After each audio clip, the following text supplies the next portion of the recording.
presentación es en el campo de la inteligencia artificial generativa, crear un grupo de intercambio y discusión para la práctica cotidiana del urólogo en aspectos, en los modos de relación de estas inteligencias con los pacientes, ayuda en la práctica clínica, herramientas para la investigación y la aplicación en educación urológica y, por supuesto, generar marcos éticos y regulatorios en su uso.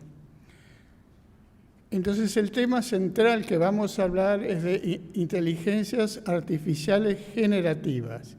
Vamos a encuadrar en dónde está esto.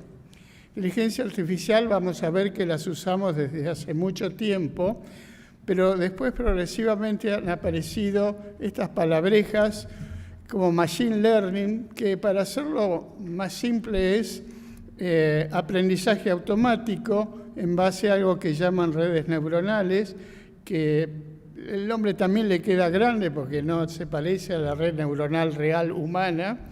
Luego han hecho algo un poco más complejo y profundo, por eso se llama deep learning, pero lo disruptivo es la aparición de la posibilidad de estos procesadores de lenguaje natural que comprenden y emiten lenguaje coloquial, dentro del cual está la inteligencia artificial generativa, que tal como dice su nombre, puede generar desde texto, imágenes, videos, etc. Entonces el panorama empieza ya por los años 60, donde sí ya teníamos algún tipo de inteligencia artificial, que en realidad son algoritmos computacionales. Ya expliqué lo de machine learning, etcétera, pero el año pasado hace una disrupción muy importante. Yo creo que es un salto cuantitativo, así como que tuvimos cuando aparecieron los teléfonos inteligentes. Fue un salto realmente cualitativo, a lo cual vamos a encuadrarnos en esta de las inteligencias artificiales generativas, que son las que manejan lenguaje natural. Aquí sí vamos a detallar un poco qué significa todo esto. Están, por supuesto, desarrolladas a partir de estos modelos de lenguaje amplio. Tienen un pre-entrenamiento con una gran cantidad de datos de texto u otro tipo, pero estas que vamos a ver es de texto. Tienen una arquitectura transformer, que es la captura de patrones, relaciones y estructuras gramaticales en el texto, y que pueden generar secuencias, dado que infiere las palabras siguientes en base al contexto y las probabilidades que aprendieron durante el preentrenamiento. Luego el comando, en estos casos se llama prompt, que es lo que nosotros interactuamos con ellos y que vamos a ver que también tiene que llevar una cierta, digamos, modo de experiencia en cómo se hace. Y por supuesto generan texto y tienen retroalimentación continua. Bueno, ahora entendemos por qué ChatGPT, chat obviamente sabemos por qué, pero el GPT eran las iniciales de Generative Pre-trained Transformer. La misma compañía es la que promueve el Microsoft Bing, que es accesible también gratuitamente, y el Google Bard. Y por supuesto, esto que lleva 9 meses de evolución ya ha hecho una explosión de lo que se conoce como las inteligencias artificiales generativas multimodales, con las cuales vemos que el input, o sea, el ingreso del comando puede ser texto, audio, imágenes, videos o datos, y generar hacia el otro lado todo el mismo rango de cosas, como podemos ver que el DALL-E que ven arriba, uno ingresa texto y puede generar una imagen o video. Entonces, la idea de esta charla es para los que yo llamo urólogos de a pie, o sea, los que vamos a usar esto en forma cotidiana y no programas prearmados como los que pueden estar usando en radiología con toda una especialidad que se arma, que es la nueva, como ser en resonancia multiparamétrica, se aplica ya hace unos años, en cálculos urinarios también, pero acá vamos a hablar del uso de estas generativas. Cuando aparecieron los teléfonos inteligentes, uno decía que podía tener en el bolsillo digamos, una computadora mucho más potente que la que puso al hombre en la Luna en el año 69, y ahora podemos tener en el bolsillo una inteligencia artificial. Pero no se ilusionen mucho, vamos a ver qué pasa. Vamos a ver, antes de entrar en ejemplos específicos para urología, entender el contexto de qué estamos usando. Y vamos a ver que la primera situación es, el primer movimiento es de nuestra propia inteligencia. O sea, primero tenemos que nosotros, estoy hablando obviamente en uso profesional y no por diversión o por ver cómo es esto, sino precisar bien el área general y particular de interés con el cual vamos a querer interactuar con la inteligencia generativa. ¿Cuál es el objetivo que tenemos que tener de la conversación? Para lo cual tenemos que hacer una descripción clara y precisa. Y a veces necesitamos, y de esto vamos a ver en los ejemplos, hay que contextualizar sobre lo que se conversará y en casos necesarios incluso dar pequeñas retroalimentaciones para que, digamos, su caja negra empiece con algoritmos que nos lleven hacia lo que nosotros queremos. Evitar las preguntas ambiguas, porque podemos tener respuestas inconsistentes. Conviene a veces segmentar para ir profundizando al punto que uno quiere llegar. Tener mucho cuidado con la privacidad de los datos, sobre todo en el uso profesional, tanto nuestros como de nuestros pacientes. Tener conciencia que se conversa con una computadora, no es otra persona, que tiene limitaciones, pero ojo, si sabemos usarla, tiene enormes posibilidades. Luego aparecen nuevas palabras, así como alguna vez hablábamos de googlear, luego está el textear o texting. Bueno, ahora el comando para las inteligencias generativas se llama prompt, que es donde nosotros establecemos el contacto con ella y después seguimos interactuando. El consejo es que debemos crearnos o tener una cierta experticia en esto, cómo nos relacionamos con este sistema computacional. Por eso, bueno, la nueva palabra que surge es el prompting. Acá hay un ejemplo de prompt, cómo se le estamos atendiendo y el paciente al cual le estamos indicando en Salutamida nos pregunta, bueno, pero yo tomo esto, aquello, ¿qué puedo? Bueno, esto es en idioma castellano, le preguntamos cuáles eran los medicamentos que podían cruzarse y en pocos segundos nos genera esto. El consejo es, por supuesto, revisar, pero nosotros podemos ofrecerle al paciente inmediatamente un texto consistente y real que le podemos entregar, y esto nos facilita la relación médico-paciente y nos saca tiempo, por supuesto. Pero resulta que hay problemas y fallas con el GPT, para lo cual necesariamente tengo que explicarles cómo es esto que funciona dentro. Estas inteligencias generativas son modelos que en el preentrenamiento buscan en secuencias de palabras relaciones estadísticas. O sea, pueden prever qué palabra sigue a tal otra. Puede saber que mesa puede estar cerca de silla. Ahora, no tiene idea de qué es una mesa o de qué es una silla. Eso tenemos que entenderlo muy bien. O sea, no entiende o no percibe el significado de las palabras en sí. Pero puede producir texto admisible y consistente. El tema es que no necesariamente es cierto o correcto. Por eso hay algo que ocurre dentro de esto, es como crearon algo, pero realmente aún los expertos en esto ven que cómo se desarrolla el algoritmo dentro de estos sistemas que han creado, que es lo que ellos llaman la caja negra o black box, y no pueden ver exactamente cómo se genera esto, y eso dificulta en saber cómo se producen los cambios en las respuestas. Es lo que ellos llaman un drift de las respuestas, y es un problema para desarrolladores e investigadores. Hay que entender que estas inteligencias carecen de sentido común, están limitados a los datos provistas, como ser ChatGPT está prealimentada hasta el año 2021, no deliberan ni interpretan y no necesariamente entienden el contexto.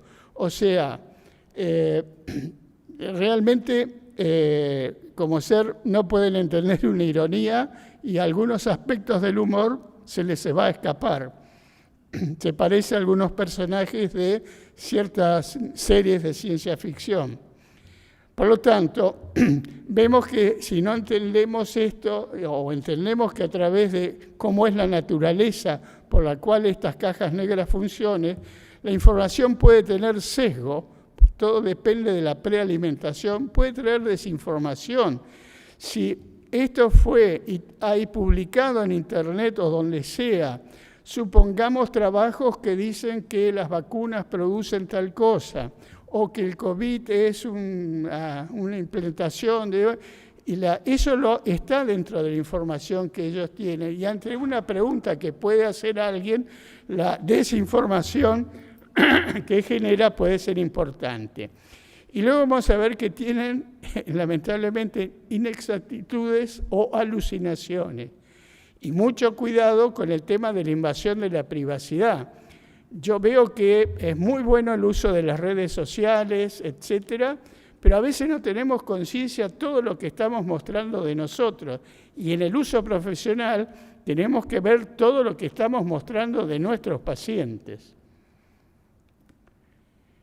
Esto de las alucinaciones, que la misma ChatGPT lo explica, pero hay trabajos científicos sobre esto, son generación de texto que parece coherente y relevante, pero no es real. Luego, es muy importante que a veces uno le pregunta algo y genera una respuesta con citas bibliográficas que existen, si uno las va a buscar, pero a veces en la cita bibliográfica no corresponde a la temática sobre la cual se supone que está citando. Ojo que eso es muy importante, pero al no entrenado en esto puede sentir que está recibiendo cosa real. Y además no puede diferenciar, porque esto fue por relación estadística, y como no entiende el contenido en sí, puede dar información que no es relevante o no es coincidente exactamente con lo que uno está pidiendo. Por eso se discute en el ámbito académico sobre la validez y utilización para artículos científicos. Entonces, Gabrielson, del cual vamos a ver un paper más adelante, dice no copiar, sino editar. Yo creo que es un muy buen consejo. Comparar con las fuentes habituales debe usarse conociendo los riesgos y no es un sustituto de la inteligencia y el juicio humano. Debe usarse para lo que realmente está hecha. Vamos a ver esto un poco en medicina antes de pasar específicamente a urología. ChatGPT puede mejorar y aumenta la calidad de la toma de decisiones médicas, puede producir alucinaciones razonables y convincentes, pero en su uso se necesitan conjeturas ciertas y conclusiones informadas, para lo cual, en la relación médico-paciente, en el cual está intercalado, por supuesto, las inteligencias artificiales generativas por uso de ambos, aparece un nuevo agente que es el verificador, que no es una prueba, es un modo. El verificador es que nosotros como profesionales tenemos que ver que la información que estamos manejando, ya sea a través de nuestras fuentes habituales o de refinar el modo del prompt, ver si realmente es consistente y real y fiable lo que estamos diciendo o mostrando. Entonces, es ideal para adoptarlo como asistente. Esto es una herramienta que podemos usar tanto en los aspectos asistencial, la relación médico-paciente, científico o académico, pero confiar, pero verificar. Eso es en este libro escrito por Peter Lee y colaboradores, publicado hace poco. Y lo que sí es muy importante es que tiene capacidades para codificar y realizar cálculos, que eso es muy bueno realmente. Y vamos a ver cómo puede hacer actividades, le podemos inducir a hacer actividades automáticas o repetitivas, que lo hace muy bien. Pero atención a lo que ellos llaman el paciente aumentado. ¿De qué se trata el paciente aumentado? Es aquellos pacientes que acceden a ChatGPT. Entonces pueden tener estas cuestiones que hablamos, inexactitud, alucinaciones, están entregando datos que rompen su privacidad, pueden expresar su sintomatología en forma incorrecta o la inteligencia artificial puede tomar un término no muy médico exacto para otro lado y dar una respuesta. Luego, a favor y en contra, como tiene una interacción que parece que uno está conversando con otra persona, realmente eso es un peligro, por un lado, para el uso de los pacientes, pero por el otro lado, si nosotros sabemos usar eso para realmente comunicarnos con información cierta con los pacientes, es una herramienta que deberíamos considerar. Entonces, yo creo que es una gran interfaz, una muy buena interfaz para comunicación, pero hay quienes hablan del posible daño que esto puede provocar. Hace poco en el AU News de ahora de agosto han puesto este artículo de Lika Krishna que separa los usos enfocados al paciente, eso es información personalizada al paciente, manejos de los síntomas, pautas de alerta. En cuanto al urólogo, todo más o menos lo que estuvimos hablando recién, puede integrarse a las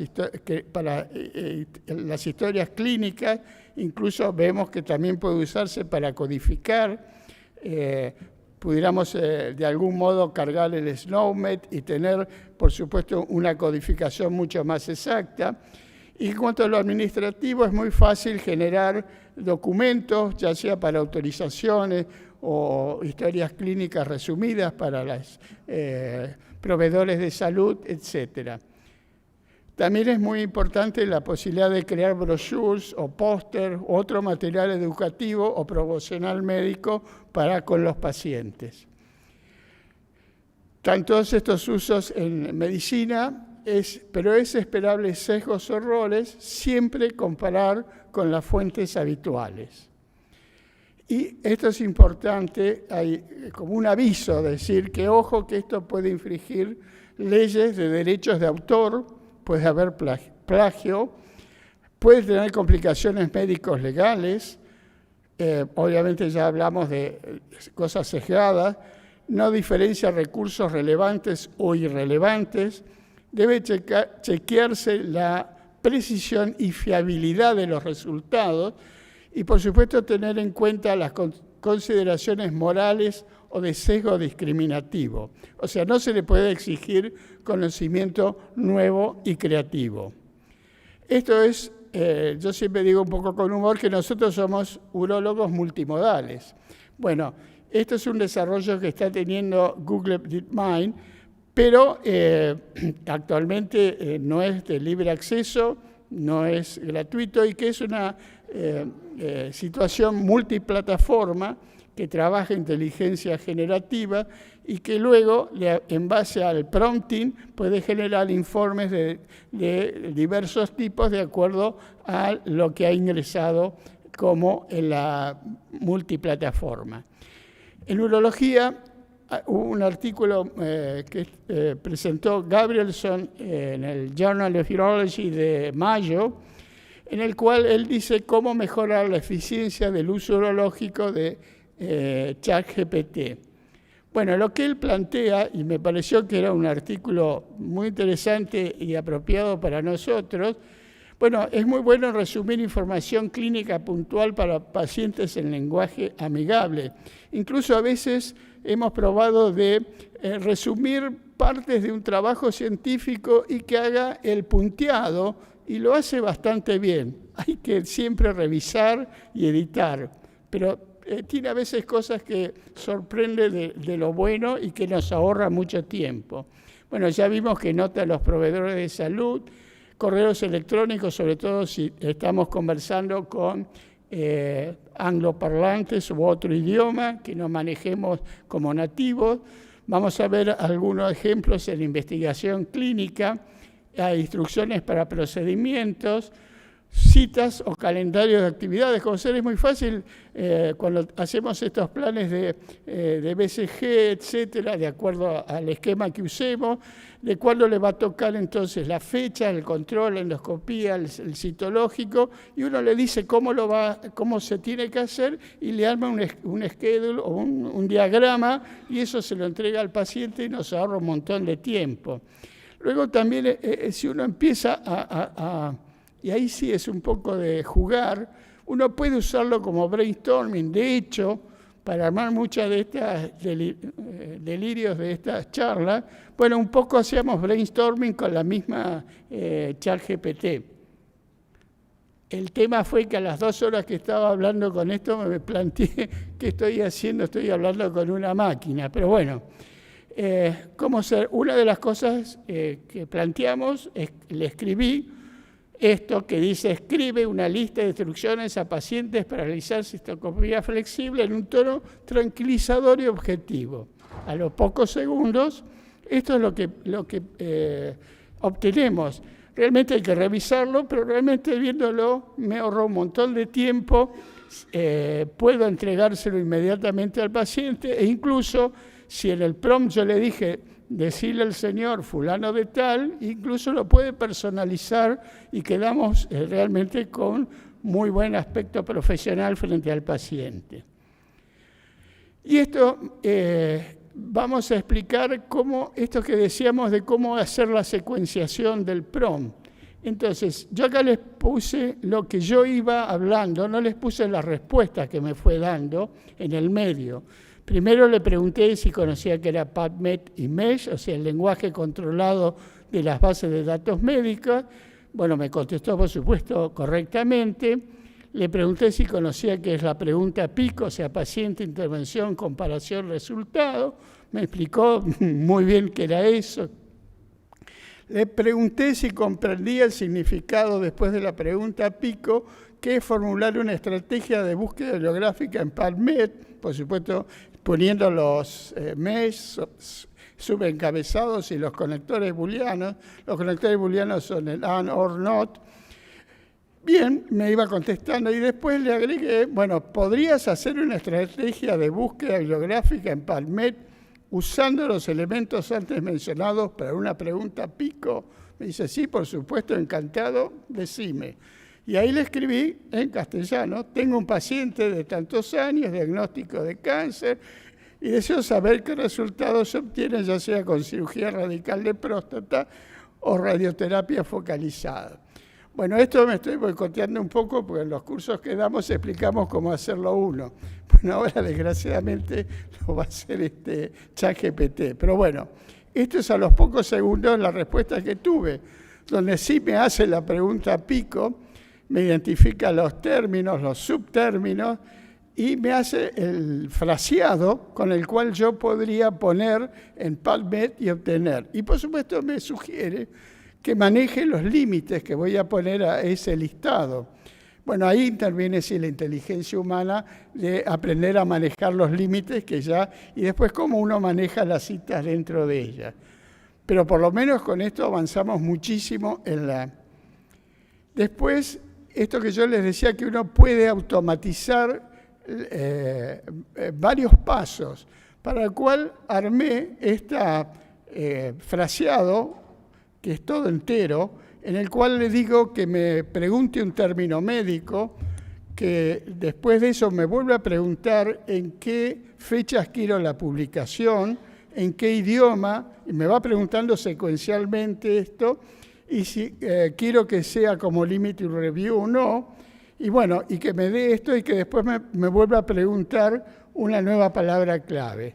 Bueno, después de responder y en pocos segundos más, realmente me dio esto que revisándolo me suena que está bastante adecuado a lo que yo quería obtener. Y por supuesto me pregunta si quiero una nueva pregunta. Esto está explicado en esto de búsqueda bibliográfica, pero piénsenlo en las aplicaciones clínicas y sobre todo el ejemplo que quiero dar es cómo secuenciar el prompting o cómo armar pequeños, secuenciación de acciones que haga la ChatGPT para obtener el mejor resultado. Bueno, después es un muy buen ejemplo para traductor y editor de texto. Como teníamos un texto original en español, le dijimos que lo tradujo, da muy parecido a lo que pudiera producir cualquier editor de texto, pero después le sugerimos que nos haga un refinamiento usando un lenguaje profesional dirigido, en este caso era a profesionales del Reino Unido. Con lo cual generó un nuevo texto que realmente lo hice revisar por angloparlantes nativos. Me dijeron que estaba bastante educado y correcto. Bueno, hay que tener algunas consideraciones éticas y ver algo del futuro. Tenemos que generar pautas y regulaciones apropiadas del uso de ChatGPT o similares en la profesión y en urología. Tenemos que garantizar de algún modo que el uso sea seguro y responsable. Tenemos que crear la conciencia de que esto debe ser así. Tener en cuenta que se pueden provocar problemas éticos y legales, que tiene el potencial, sí, de acelerar la innovación en la atención médica y que sus posibles beneficios deben ser sopesados con los posibles riesgos de resultados engañosos e investigaciones fraudulentas.